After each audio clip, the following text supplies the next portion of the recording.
ChatGPT is essentially messaging. So you're talking to a friend, how's it going, all that. But really you're talking to an AI.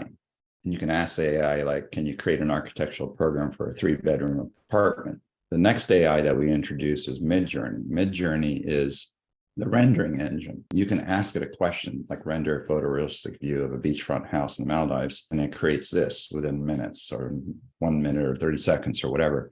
And you could say, well, I don't like the sunset there. I want it to be noon, or I don't want as much glass, or I don't want that wood deck there. I want a guardrail, or I want people on the beach. It would start regenerating it on the fly. And it's almost like a real-time slideshow. You can pretty much start asking it questions. So imagine sitting with the owner and saying, well, is this what you really want? And by being able to have that visual, which architects have used for forever, to be able to sketch or to do a rendering or do a floor plan, to be able to tell this is what you're going to be getting for this beachfront house. The other thing that we did with AI is we fed it a 43-page PDF document. And I said, summarize from all these pages what you're talking about as far as buildings and program go. Okay, you want a hotel, you want a conference center, how big does it have to be? I said, summarize it and then give me some assumptions on how many floors and how many square feet. So I started building that. And then by doing that, I started knowing, okay, they want a waterfront entertainment and shopping area near the housing area. So this is a dialogue. It's almost like a script of what the owner's asking. So then I took this and I fed it back into the image generator. I started generating a whole series of these. And I just picked one of the best.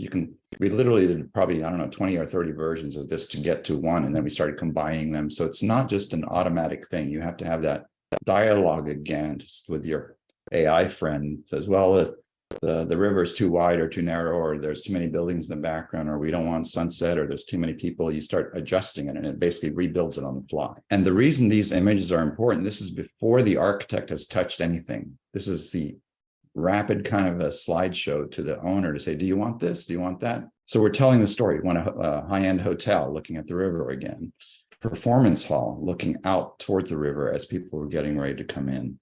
You can then start taking these images and say, this is where we're going to land them. Now we want somebody to design these buildings. This is exactly how architects think when they think in terms of master planning and getting kind of a sense of the place. How do we make that place? And what assets do we want to put in there? This is just 5 or 6 years ago. We have hundreds of them. We literally just cycle through quickly. It's almost like you're having a conversation, just images start pouring out. It's really going to increase the quality because you're getting to that conversation much faster.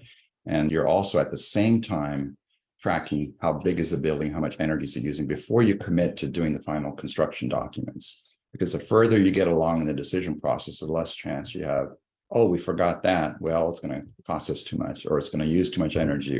So it's all about that conversation between people and machines, right? Even before AI was around, we have other machines and applications to do it.